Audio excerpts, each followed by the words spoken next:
नमस्कार दोस्तों। आज से हम जेपीएससी पीटी परीक्षा का जो सिलेबस है उसके अनुरूप झारखंड का सिलेबस कंप्लीट करेंगे, क्योंकि आप जानते ही हैं 11 जेपीएससी जल्दी ही आने वाली है। तो जेपीएससी से पहले ही हमें पूरा सिलेबस कंप्लीट करना होगा, नहीं तो हमें मेंस के लिए समय नहीं बचता है। आप देखे ही होंगे मेंस के लिए बस 2-3 महीने का टाइम मिलता है और मेंस बहुत ज़रूरी है। बिना मेंस के जेपीएससी कुछ भी नहीं है, समझ रहे हैं। सबसे ज़्यादा जो आपका जो रिज़ल्ट बनाता है वो है मेंस। ठीक है, पीटी तो आप क्वालिफाई करके निकल जाते हैं, मेंस में आपको लिखना पड़ता है, तो उसमें हमें ज़्यादा समय चाहिए। इसके लिए हम पहले से तैयारी करेंगे और जो झारखंड ओरिएंटेड पेपर 2 है उसका पहले से तैयारी कर लेंगे। ठीक है, और ये तैयारी 2-3 महीने में हो जाएगा, क्योंकि मैंने पिछले जो 7th से 10th जेपीएससी था उसकी तैयारी मैंने करी थी। 2-3 महीने में मैंने पूरी तैयारी कर ली थी, है ना। मैंने अपने एक नोट्स तैयार किया था और उसके हिसाब से मैंने तैयारी करी, और मैं अपने ही नोट्स का रिवीजन करता था, क्योंकि मैं अपने नोट्स में उतना ही लिखा था जितना ज़रूरत है। बिना मतलब का लिखने से कोई फ़ायदा नहीं है, उतना ही पढ़ो जितना आता है कि नहीं। तो मैं अपने नोट्स से ही आपको पढ़ाऊँगा। आप देख सकते हैं ये मेरे नोट्स है। ठीक है, अगर आप चाहें तो मेरे नोट्स को परचेज कर सकते हैं मेरे नंबर पे फ़ोन करके। ठीक है, या फिर आप मेरे व्हाट्सएप नंबर पे कर सकते हैं SMS। ठीक है, बिना वक्त गवाए हम पढ़ना स्टार्ट करते हैं, क्योंकि मैं जानता हूँ कि अगर मेरे नोट्स से आप पढ़ेंगे तो आपका मतलब 75+ तो कहीं नहीं गया। ठीक है, क्योंकि मैंने अपने नोट्स से पढ़ के ही 74+ लाया था 7 to 10th जेपीएससी में। तो ये सही है, बस मेरा मेंस क्वालिफाइड नहीं हो पाया, मेरे पास टाइम कम बचा था, इसलिए चलिए कोई बात नहीं, इस बार फिर से ट्राई करेंगे और आप लोगों के साथ तैयार करेंगे। ठीक है, तो ऑफिसर बनने के लिए तैयारी शुरू कर दीजिए। चलिए स्टार्ट करते हैं हम मुंडा मान की शासन व्यवस्था। आराम से पढ़ेंगे, आसान शब्दों में पढ़ेंगे और एक एक चीज़ को पढ़ेंगे और जितना ज़रूरत है उतना ही पढ़ेंगे। ठीक है, और लास्ट में मैं एक MCQ लगवाऊंगा 10 क्वेश्चन का। उसके बाद से आप किसी भी बुक का MCQ उठा के आराम से लगा सकते हैं, सही रहेगा। चलिए स्टार्ट करते हैं मुंडा मान की शासन व्यवस्था। मुंडा मान की शासन व्यवस्था। मुंडा मान की शासन व्यवस्था हो जनजातियों की शासन व्यवस्था है। ठीक है, हो जनजातियों की शासन व्यवस्था है, और जो ये हो जनजाति है ना, ये चौथी सबसे बड़ी जनजाति है। ठीक है, ये आप याद रखिएगा, क्योंकि ये क्वेश्चन पूछा जाता है कि कौन सी जनजाति सबसे बड़ी है। ठीक है, पहली कौन है? पहली हमारे यहाँ है, तो पहली अगर हमारे यहाँ देखा जाए तो पहली जनजाति हमारे यहाँ सबसे बड़ी है संथाल। दूसरी कौन है? दूसरी उरांव। तीसरी मुंडा। चौथा चौथा में आते हैं हमारे हो। और जो ये हो है, ये मुंडा जनजाति की उप शाखाएँ हैं। कौन है ये? मुंडा जनजाति की उप शाखाएँ हैं। देखिए मैंने यहाँ पे लिखा हुआ है। और हो जनजाति का ज़्यादातर क्षेत्र ये कोल्हान क्षेत्र में है, क्योंकि कोल्हान क्षेत्र में ज़्यादा रहते हैं हो जनजाति के लोग। तो यहाँ जो मुंडा मान की शासन व्यवस्था ज़्यादा देखी जाती है। ठीक है, और आप जानते हैं संथाल परगना में संथाल लोग ज़्यादा रहते हैं, तो वहाँ पे माझी परगना व्यवस्था चलती है। तो ये रहा, पहले मैं बेस क्लियर करते जाऊँगा ना, तो आपको समझने में अच्छा होगा। चलिए आगे बढ़ते हैं हम। ठीक है, जो हो जनजाति के लोग हैं वो प्रोटोस्टलाइज श्रेणी में आते हैं। आपको मैं बता दूं कि सबसे ज़्यादा जो जनजातियां हैं वो प्रोटोस्टलाइज श्रेणी की ही जनजातियां हमारे झारखंड में निवास करती हैं। ठीक है, तो ये आप सबसे पहले याद रखिएगा। और इनकी जो भाषा है हो जनजाति की भाषा हो ही होती है, लेकिन इनकी जो लिपि है उसको वारनक्षेत्री लिपि बोलते हैं। क्या बोलते हैं? वारनक्षेत्री लिपि बोलते हैं। ये आप बहुत इम्पोर्टेंट है, आप हर एक जनजातियों की भाषा और उनकी लिपि को याद रखेंगे, क्योंकि ये क्वेश्चन पूछा भी गया है। मैं डेट तो याद नहीं, मगर जेपीएससी में पूछा गया है कि ओल्ड चिकी लिपि किसकी है, तो आपको मालूम ही होगा ओल्ड चिकी किसकी है, तो संथाल की है। तो ये आपको याद रखना पड़ेगा। ठीक है, और ये जो हमारी जो मुंडा मान की शासन व्यवस्था है, ये प्राचीन शासन व्यवस्था है, प्राचीन संस्थान मतलब प्राचीन गणतांत्रिक शासन व्यवस्था में से एक है। ठीक है, विश्व की प्राचीन। मैं ये नहीं बोल रहा हूँ कि ये पहली है। पहली आप बोलेंगे कि पहली तो वैशाली में थी गणतंत्री व्यवस्था, लेकिन हाँ वैशाली में थी, मगर ये भी विश्व की प्राचीन गणतांत्रिक व्यवस्था में से एक है। तो इसको आप याद रखेंगे। मैं पहली नहीं बोल रहा हूँ, मगर हाँ ये प्राचीन, सबसे ज़्यादा प्राचीन ये भी है। चलिए अब हम थोड़ा सा ओवरव्यू लेंगे। ओवरव्यू लेने से क्या होता है ना, ये क्वेश्चन पूछा जाता है और ये सब क्वेश्चन है ना डायरेक्ट आ जाते हैं। जैसे कि आप देख रहे हैं ना, ये देखिए, जैसे यहाँ से पूछ लिया जाएगा कि हो जनजाति का पेशा क्या है। ठीक है, हो जनजाति का पेशा कृषि है। उनका पेय पदार्थ, सबसे प्रिय पेय पदार्थ, उसको इल्ली बोलते हैं। ठीक है, युवागिरी को गतियोड़ा बोलते हैं। ठीक है, और जो लिपि है वो वारनक्षिति। इसको याद रखिएगा, लिपि लिपि हमेशा पूछता है, ये इंपॉर्टेंट है। ठीक है, और युवा गृह को भी याद रखिएगा, क्योंकि अभी 2016 में नहीं, 2021 में ही पूछा था, धूमकुड़िया युवा गृह किस जनजाति से संबंधित है। ठीक है, ये क्वेश्चन आया हुआ था। तो उराव जनजाति से संबंधित है, 1 नंबर फ्री में मिल जाता है। ठीक है, और ये क्वेश्चन डायरेक्ट आते हैं, तो ये हमेशा आप याद रखिएगा। ठीक है, तो वही है लिपि, वारनक्षिति, युवागृह, गतियोड़ा, आप ये याद रखिएगा। शायद इस बार हो का पूछ ले। ठीक है, निवास स्थल, निवास स्थल कोल्हान क्षेत्र में है। कोल्हान क्षेत्र में ज़्यादातर निवास करते हैं। गोत्र, गोत्र कितने हैं भाई, तो गोत्र कितने हैं, तो गोत्र 80 हैं।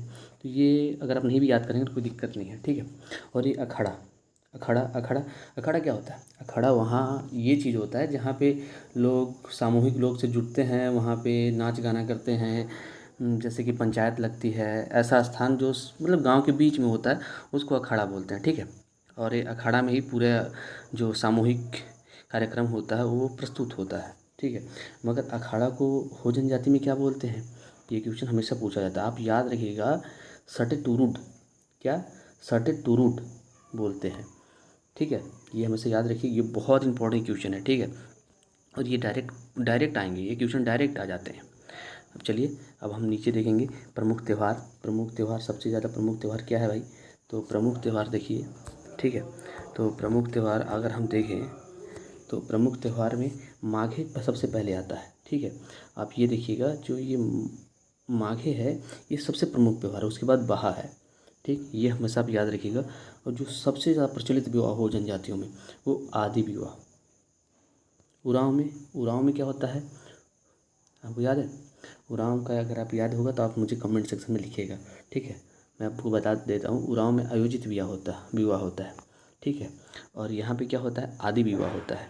तो आप कन्फ्यूजन में मत रहिएगा। ठीक है, आप डायरेक्ट सबको डायरेक्ट याद करके रखें। ठीक, चलिए आगे हम बढ़ते हैं। चलिए आगे बढ़ने से पहले मैं आपको एक छोटा सा की पॉइंट बता देता हूँ। ये देखिए, जो हो जनजाति के लोग होते हैं उनमें जितना चूल्हा जलता है, ठीक है, चूल्हे के हिसाब से, मैं बता रहा हूँ, चूल्हे के हिसाब से परिवार की गणना होती है। अगर घर में 1 चूल्हा जल रहा है तो परिवार कितने हैं, 1। 2 चूल्हा जल रहा है तो परिवार 2। 3 चूल्हा जल रहा है तो परिवार 3। तो ये हमेशा याद रखिएगा, चूल्हे की गिनती के द्वारा वो परिवार की गिनती होती है। ठीक है, और जो इनके देवता होते हैं वो कौन होते हैं, सिंह बोंगा। और मुंडा जनजाति के भी देवता सिंह बोंगा होते हैं, और इनको सूर्य के अनुरूप माना जाता है।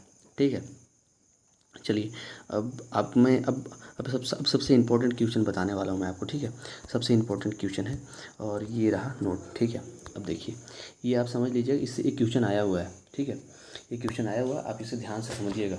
ये जो की पॉइंट है, इससे एक क्वेश्चन पूछा हुआ है 2016 में, तो आप इसको अच्छे से पढ़िएगा। ठीक है, क्या हुआ था ना, 1793 में लॉर्ड कॉर्नवालिस के टाइम में जमींदारी व्यवस्था लाई गई, उसी को हम स्थानीय बंदोबस्ती कहते हैं। ठीक है, अस्थाई बंदोबस्ती कहते हैं। ठीक है, जमींदारी व्यवस्था लाई गई। जमींदारी में क्या था, तो क्या था ना कि जमींदार लोगों को कर वसूलने का जिम्मा दिया गया। अब जो जमींदार लोग थे वो जनजातियों का शोषण करते थे, उनसे ज़्यादा पैसे लेते थे, ज़्यादा लगान वसूलते थे, जिससे जनजाति लोग परेशान हो गए थे। और परेशान होने के कारण जो हो जनजाति थी, मुंडाओं के साथ मिलकर कई विरोध किए। ठीक है, कई विरोध किए, जिसमें आपका सबसे प्रमुख हो जाता है हो विद्रोह, और दूसरा हो जाता है कोल विद्रोह। हो विद्रोह का आप देख रहे हैं, इसका जो है डेट आप याद रखिएगा। ठीक है, 1820-21, और ये कोल विद्रोह 10 साल बाद 1831 से 32। ठीक है, ये दोनों जो है ना, ये दोनों विद्रोह को दबाने के लिए विल्किंसन आए थे, विल्किंसन। ठीक है, 1833 में। और फिर क्या हुआ, जब ये कोल विद्रोह ख़त्म हुआ तो विल्किंसन ने ये मंथन किया कि ये विद्रोह किसके लिए हो रहा है। जो ज़मींदारी से जो लोग परेशान हैं, ज़मींदार के कर वसूलने से परेशान है, वही लोग इस विरोध को कर रहे हैं। तो उन्होंने एक अच्छा अपना दिमाग लगाया और उन्होंने जनजातियों के साथ समझौता करके एक विल्किंसन रूल लाया। ठीक है, आपको ये आपको बोला जाता है कि मुंडा मान की शासन व्यवस्था किस अंग्रेज से संबंधित है? तो आप विल्किंसन पे टिक मारेंगे। ये 2016 तो हाँ 2016 का क्वेश्चन है। ये 2016 का क्वेश्चन है कि मुंडामान की शासन व्यवस्था को किस अंग्रेज शासक ने मंजूरी दी थी, यही क्वेश्चन था शायद। हाँ तो विल्किंसन, ये विल्किंसन था। आप इस पर ध्यान से आप याद रखिएगा, ये क्वेश्चन शायद अभी भी पूछ दे, ठीक है। तो 16 के JPSC में क्वेश्चन पूछा हुआ था 2016 के JPSC में, ठीक है। तो क्या था, 1833 में विल्किंसन रूल आया गया, ठीक है। विल्किंसन रूल में क्या कहा गया, जो पहले से जो मुंडामान की शासन व्यवस्था चली आई रही थी ना, उसी में थोड़ा सा बदलाव करके इसको फिर से पुनः बहाल कर दिया गया। जिससे भाई क्या हुआ, जनजाति भी खुश हो गई कि हमारी जो व्यवस्था थी पहले वाली वो फिर से आ गई। और थोड़ा सा जो बदलाव किया गया था, इसीलिए इसको विल्किंसन रूल व्यवस्था के नाम से भी जाना जाता है, क्योंकि इसमें थोड़ा सा बदलाव विल्किंसन ने किया था, इसलिए इसको विल्किंसन रूल व्यवस्था भी कहा जाता है। तो ये भी क्वेश्चन पूछ सकता है कि मुंडामान की शासन व्यवस्था को और किस नाम से जाना जाता है, तो आप बोल सकते हैं विल्किंसन रूल के नाम से जाना जाता है, ठीक है। और 1833 ईस्वी में ही दक्षिण पश्चिमी सीमांत एजेंसी का गठन हुआ था, और उसके एजेंट कौन बनाए गए थे, तो विल्किंसन बनाए गए थे, ठीक है। विल्किंसन को आप याद रखिएगा, और ये क्वेश्चन आ भी सकते हैं क्योंकि 2016 में क्वेश्चन आया हुआ है, ठीक है। तो ये इंपॉर्टेंट हो जाता है, ठीक है, क्योंकि प्रीवियस ईयर के क्वेश्चन कुछ रिपीट भी हो जाते हैं। तो आप अच्छे से ध्यान देकर इसको पढ़िएगा, और अगर आपको समझ में ना आया हो तो फिर से रिवर्स करके वीडियो को देख लीजिए, आपको समझ में आराम से आ जाएगा। चलिए अब हम आगे बढ़ते हैं, ठीक है। चलिए अब तो कुछ है ही नहीं ना, अब अपन पढ़ेंगे ना, ज़्यादा कुछ है नहीं। चलिए अब क्या है, हो जनजातियों की शासन व्यवस्था 2 स्तरों पर विभक्त की गई है। पहला स्तर ग्राम स्तर, दूसरा पहाड़ा स्तर। ग्राम स्तर में क्या होता है, ग्राम स्तर में कि हो जनजातियों के प्रत्येक गाँव में एक ग्राम पंचायत का गठन किया जाता है। क्या, जैसे कि एक ठो ये गाँव है तो इसमें क्या होगा, ग्राम पंचायत हो गए, इसी में अब भाई आखरा सब हो गया। अब ऐसे ही बहुत सारे पंचायत मिल गए, ठीक है। जब बहुत सारे पंचायत मिल जाएंगे, बहुत सारे पंचायत को मिला के, मतलब 15 से 20 गाँवों की पंचायत को मिला के पहाड़ा स्तर का निर्माण किया जाता है, मतलब पहाड़ा पट्टी पंचायत का निर्माण किया जाता है, ठीक है। ठीक है, जिसका जो प्रमुख होता है उसको मानकी कहते हैं, ठीक है। ये समझिए, ये थोड़ा सा ओवरव्यू है, ठीक है। अब मैं आपको आगे नेक्स्ट स्लाइड में आपको दिखाऊंगा, पूरा क्रिस्टल क्लियर हो जाएगा। चलिए आगे बढ़ते हैं, ठीक है। चलिए आगे बढ़ते हैं। अब देखिए यहाँ ये पढ़ेंगे ना, यहाँ से पूरा आपको क्लियर हो जाएगा, क्रिस्टल क्लियर, ठीक है। चलिए हम ग्राम स्तर से स्टार्ट करेंगे, ठीक है। ग्राम स्तर, उसके बाद हम पहाड़ा स्तर पे जाएंगे, ठीक है। ग्राम स्तर से हम स्टार्ट करते हैं। ग्राम स्तर से क्या, ग्राम पंचायत में कितने कितने अधिकारी होते हैं, हम पढ़ना स्टार्ट करते हैं, ठीक है। अब देखिए क्या दिक्कत है, चलिए ग्राम स्तर पहला जो लेवल होता है वो मतलब लेवल फर्स्ट कह सकते हैं, लेवल फर्स्ट है, ठीक है, ग्राम स्तर, ठीक है। ग्राम स्तर ग्राम पंचायत, एक गाँव एक पंचायत, ठीक है। अब जो ग्राम पंचायत का जो प्रमुख होता है उसको हम क्या बोलते हैं, उसको हम बोलते हैं मुंडा।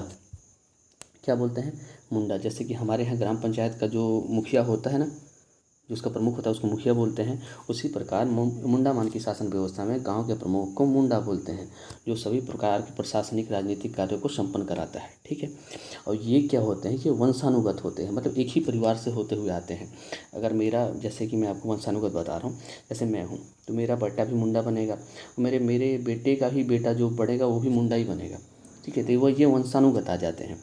तो वही है, मुंडा जनजाति होती है ना, वो वंशानुगत होती है, ठीक है। अब कुछ प्रमुख पदाधिकारी देख लीजिए। अब आप जानते होंगे किसी भी प्रशासनिक व्यवस्था को चलाने के लिए एक टीम होती है, तो उसी टीम में जैसे कि यहाँ पे जो टीम है उसमें अधिकारी हैं। तो अधिकारी कौन कौन है, तो पहला डाकुआ है, दूसरा त्रिउरी है, यात्रा त्रिउरी है, चौथा क्या है, तहसीलदार होता है, ठीक है। अब हम एक एक करके पढ़ेंगे, ठीक है। चलिए आसान शब्दों में, डाकुआ क्या होता है भाई, तो डाकुआ मुंडा का सहयोगी होता है। मुंडा का सहयोगी मतलब मुंडा अगर किसी काम को या किसी निर्णय लेने में थोड़ा सा उसे प्रॉब्लम हो रहा हो तो डाकुआ उसकी सहायता करेगा। कौन सहायता करेगा, डाकुआ सहायता करेगा, उसको सलाह देगा, उसको मशवरा कराएगा, ठीक है। ये डाकुआ का काम होता है। और साथ में ये संदेशवाहक भी रहता है। जैसे कि अगर ये मुखिया है, ये कोई निर्णय सुनाया या फिर कोई कानून वानून पास किया समझ लीजिए, तो इसके जो संदेश है उसको गाँव में पहुँचाने का काम कौन करता है, तो वो डाकुआ काम करता है। डाकुआ ही का काम रहता है कि जो मुखिया के द्वारा जो बताया गया है या फिर जो नियम लागू किया गया है उसको हर एक गाँव के बच्चे लोगों को पहुंचाना, मतलब हर एक गाँव के लोगों को बताना, घर को बताना, ये सब डाकुआ ही का ही काम होता है। और हाँ, डाकुआ का एक और काम ये होता है कि अगर मुंडा कहीं बीमार है, ठीक है, या फिर मुंडा अनुपस्थित है, कहीं अपनी बेटी के घर चला गया है या कहीं भी चला गया है, तो अगर मुंडा अनुपस्थित है तो मुंडा की अनुपस्थिति में डाकुआ मुंडा का सारा काम करेगा। क्या करेगा, सारा काम डाकुआ करेगा। तो ये बहुत इंपॉर्टेंट है। जैसे उप मुंडा हो जाते हैं, इसको समझ लीजिए आप, उप मुंडा है ये उप मुंडा। अगर मुंडा नहीं रहेगा तो ये मुंडा का काम पूरा करेगा। चलिए, अब सेकंड क्या है, देवरी। देवरी क्या होता है भाई, तो देवरी का काम क्या होता है, वो धार्मिक प्रमुख होते हैं, गांव का धार्मिक प्रमुख। जैसे गांव हो गया तो गांव में पूजा होगा, पाठ होगा, पर्व त्यौहार होगा, भूत प्रेत के लिए विशिष्ट पूजा रखा जाता है, तो उसके लिए कौन है, तो उसके लिए देवरी काम करता है। जैसे पुजारी समझ लीजिए आप, पुजारी है ये देवरी। देवरी पूरा काम करता है गाँव का, ठीक है।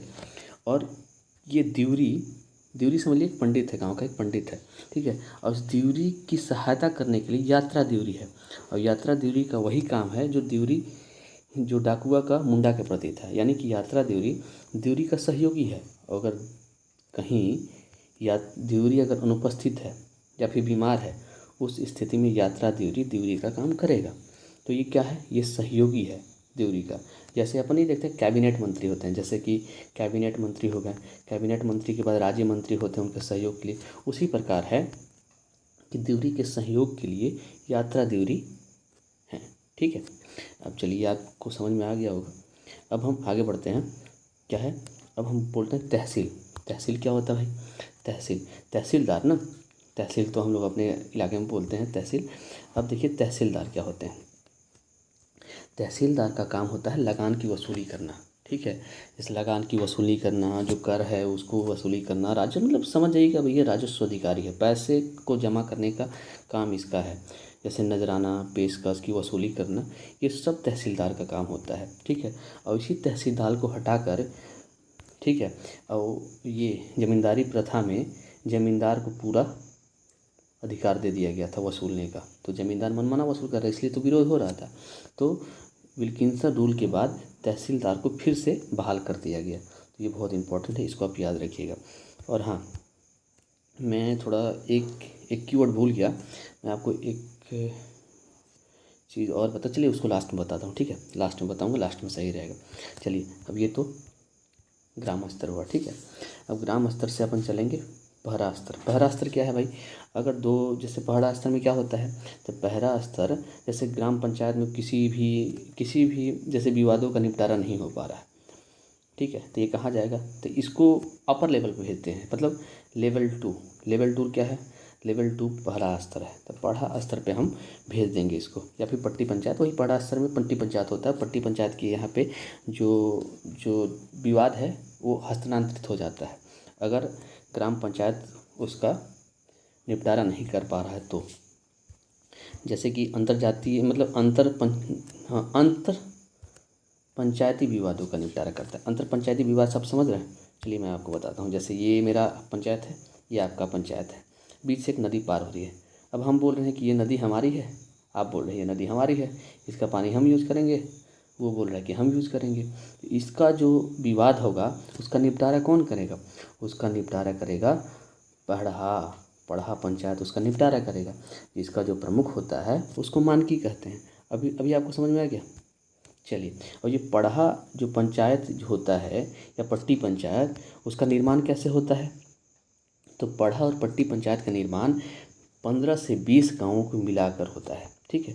15 से 20 ये ग्राम पंचायत जब मिलते हैं तब पढ़ा पंचायत का निर्माण होता है, ठीक है। और ये जो मानकी है ना, ये मानकी को चुना जाता है, और ये मानकी पढ़ा जो पंचायत है उसका प्रमुख होता है। अब समझ में आ गया आपको। चलिए, और जो सभी निर्णय होते हैं, जैसे विवाद हो गया, तो जो निर्णय होते हैं सबकी सर्वसम्मति से लिए जाते हैं।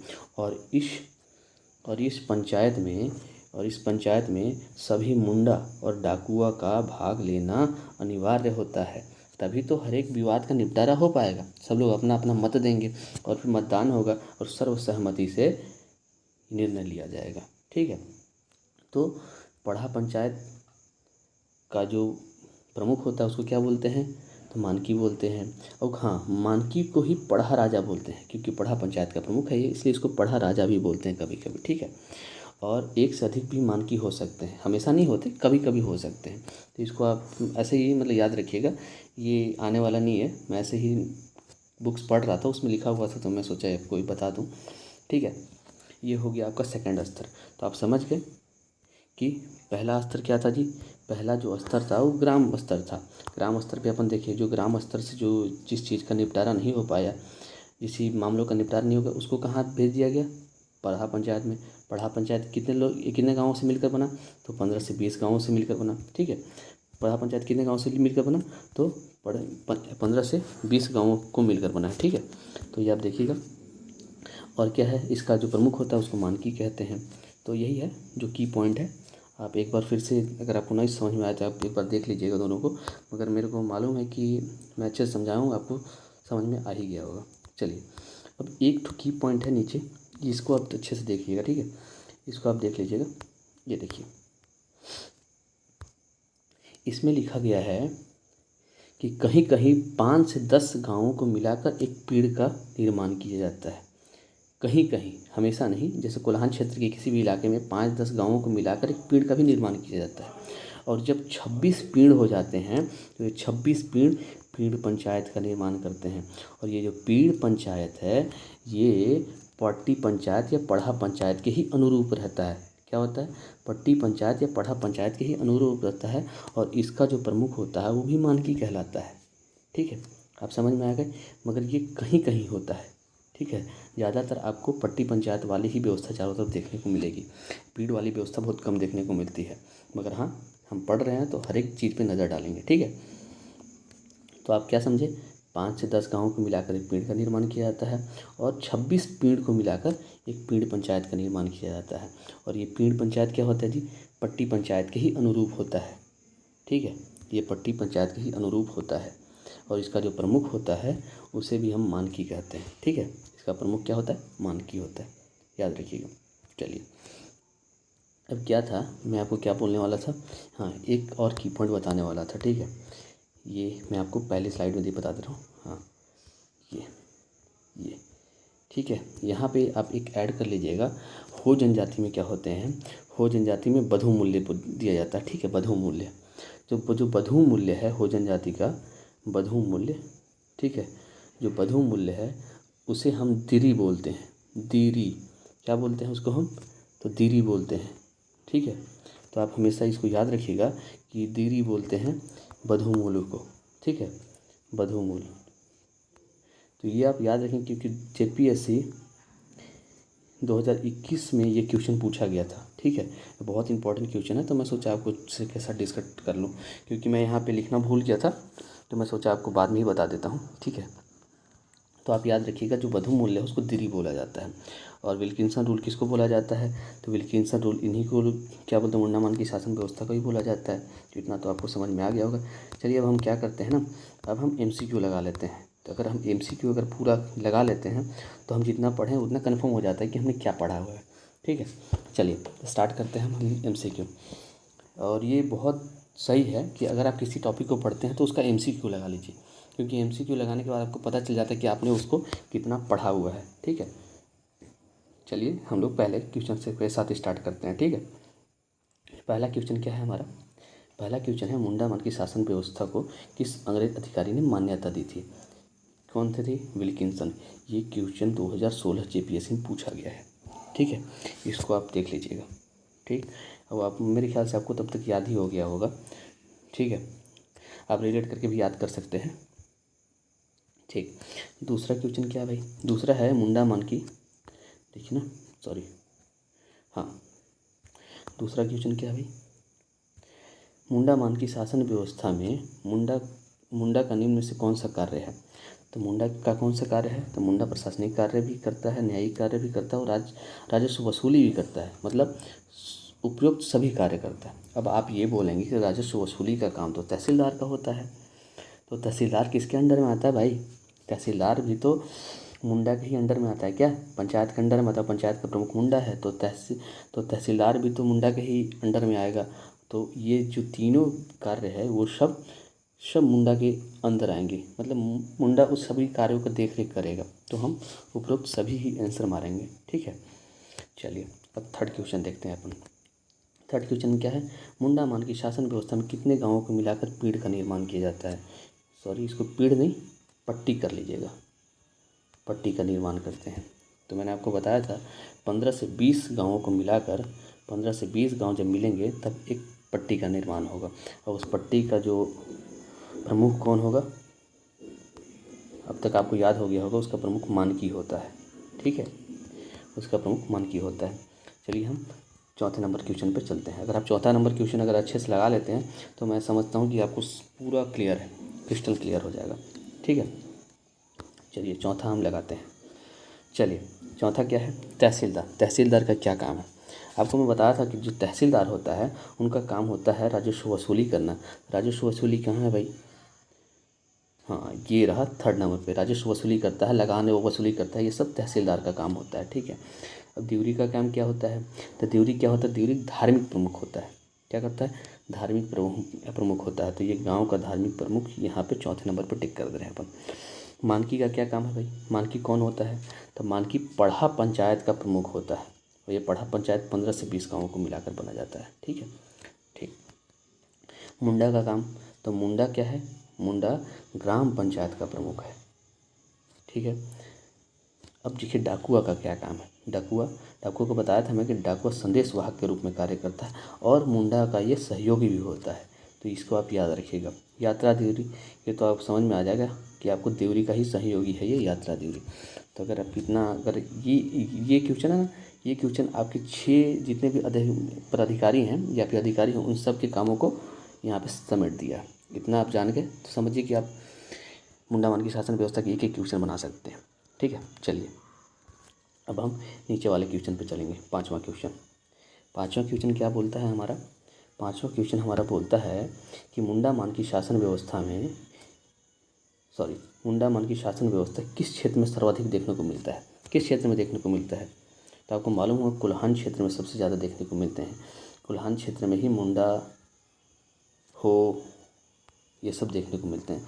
और हो जनजाति की शासन व्यवस्था मानकी, जिसको विल्किंसन रूल व्यवस्था भी कहते हैं। तो आप याद रखिए कोल्हान क्षेत्र में ज़्यादा देखने को मिलते हैं, ठीक है। ये कैसे बनता है? यहाँ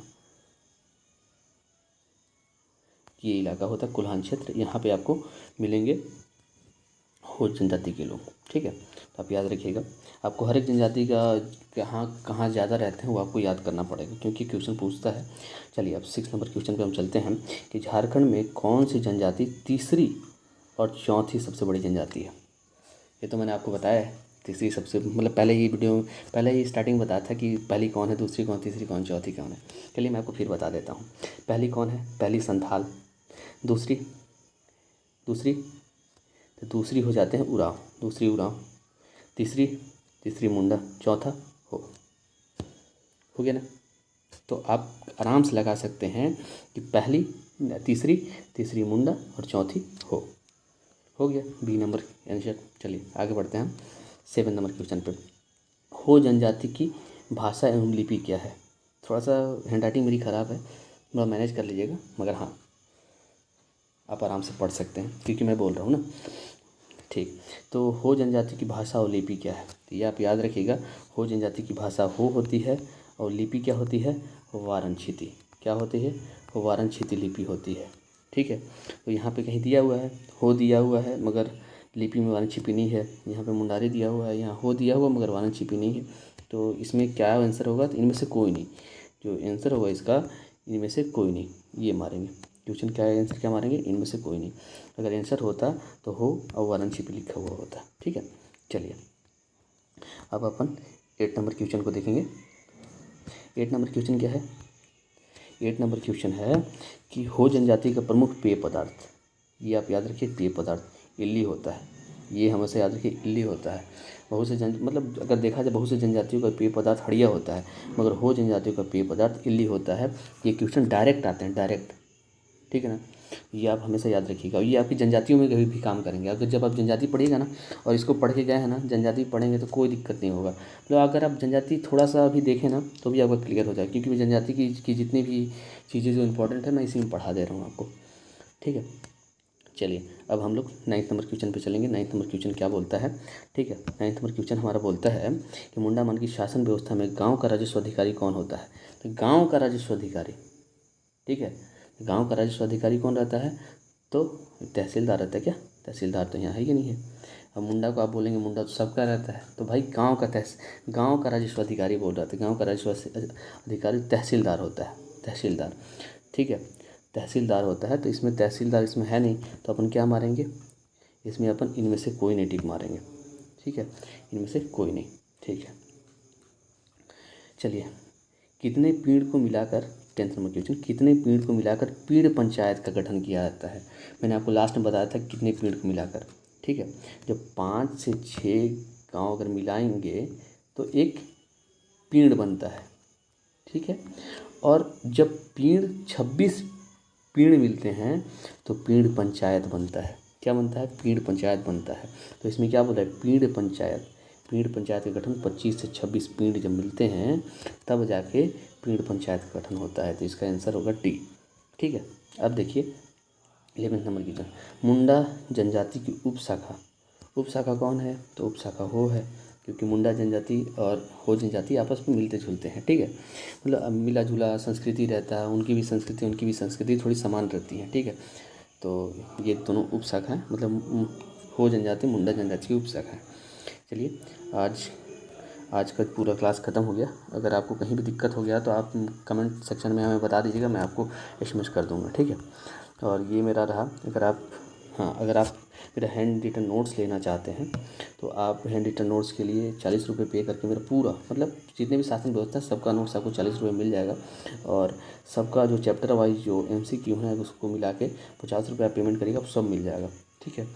अगर आपके पास बुक है तो आप टिक लगा सकते हैं। अगर आपका नोट्स है तो आप नोट्स अपना पढ़ सकते हैं। मगर मैं ये नोट्स उसके लिए है जिसके पास समय कम है और वो नोट्स अभी नहीं तैयार कर सकता, वो लोग मेरा नोट्स खरीद सकते हैं, ठीक है। नहीं तो अगर आप अपने मन से नोट्स बना रहे हैं तो कोई दिक्कत नहीं है, आप अपना नोट्स बनाइए, सही रहता है, अपना नोट्स सबसे बेस्ट रहता है। तो यही है, ठीक है। तो मिलते हैं आपको कल, ठीक है। अगर आपको मेरी वीडियो अच्छी लगी होगी तो आप लाइक कमेंट सब्सक्राइब कर दीजिएगा, ठीक है। चलिए धन्यवाद आपका। कल फिर से मिलेंगे एक नए शासन व्यवस्था के साथ, ठीक है। कल मुंडा शासन व्यवस्था पढ़ेंगे, ठीक। चलिए धन्यवाद।